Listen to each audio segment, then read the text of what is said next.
Chers amis, bonjour.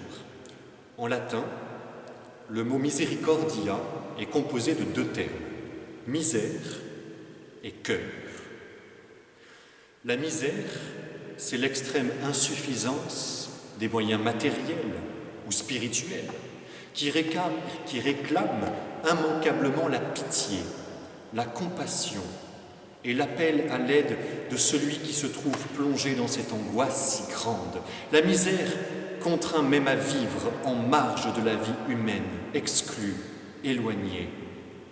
Et à dire vrai, le misérable, le miséreux, peut à peine vivre. Et à cette misère est lié en latin le cœur. Cette proximité n'est pas le fruit du hasard. Cette proximité est l'expression d'un nouveau sens de la miséricorde divine.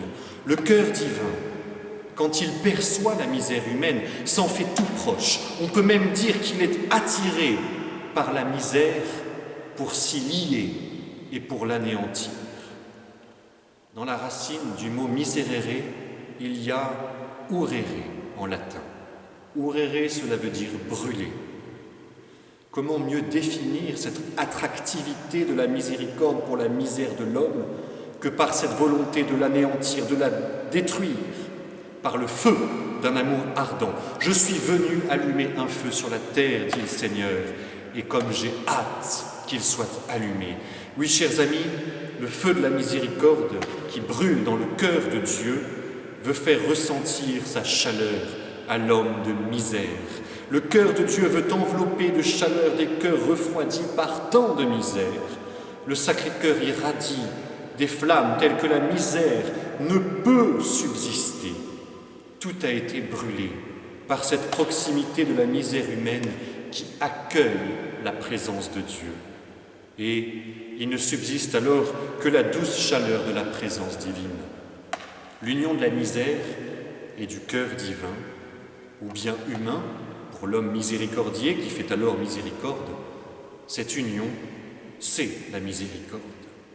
C'est le regard plein d'amour, plein de compassion, qui ne laisse aucune place au jugement. Il y a donc dans la miséricorde une tendresse comme nulle autre, une tendresse qui perçoit la vie en danger, qui sait entrevoir la mort, parce qu'on meurt de la misère.